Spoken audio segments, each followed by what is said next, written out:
বলেছিল এই এত সাহস থাকলে তুমি বাংলাদেশে আসো। হ্যাঁ, তিনি এসেছেন, তিনি আমাদের প্রধানমন্ত্রী হয়েছেন, কিন্তু সেই হাসিনা সরকার নেই। আমি এর জন্য মহান রব্বুল আলামিনের কাছে কৃতজ্ঞতা প্রকাশ করছি যে আলহামদুলিল্লাহ তারেক রহমান আজকে বাংলাদেশের প্রধানমন্ত্রী।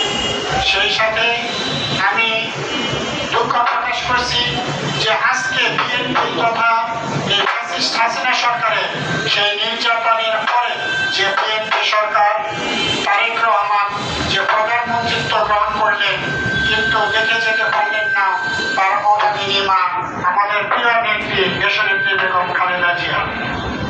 এইখানে জনি সরকার বলে গেছে আমরা জিয়াউর রহমানকে দেখি নাই। হ্যাঁ, আমরা দেখি নাই, আমরা ওনার কীর্তি এবং কার্যক্রমকে শুনেছি, ওনার 19 দফাকে আমরা বিশ্বাস করেছি।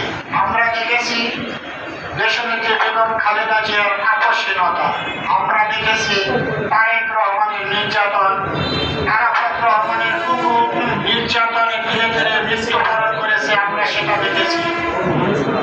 তো আমি ইফতারের এই এক মুহূর্তে শুধু এইটুকু বলবো, রব্বুল আলামিন যেন আমাদের তারেক রহমানকে বর্তমান প্রধানমন্ত্রীকে সেই শক্তিটুকু দান করেন যার জন্য আমরা বলি দেশনেত্রী বেগম খালেদা জিয়া বা সফল রাষ্ট্রনায়ক শহীদ প্রেসিডেন্ট জিয়াউর রহমান, তিনি যেন সেই তার বাবা মায়ের সেই অকৃত্রিম যে দেশপ্রেম, দেশের প্রতি ভালোবাসা, তার কার্যক্রমের মাধ্যমে তিনি সেটাকে অতিক্রম করে বাংলাদেশের সর্বকালের সর্বশ্রেষ্ঠ রাষ্ট্রনায়ক হতে পারে, সেই দোয়া আপনাদের কাছে চাব। এবং তার একজন সহযোদ্ধা হিসেবে মাঠ পর্যায়ে থেকে আমরা যেন তার কর্মসূচিকে পালন করতে পারি, সেই আশাবাদ ব্যক্ত করে আপনাদের সকলের দোয়া চেয়ে আমার সংক্ষিপ্ত বক্তব্য এখানে শেষ করছি।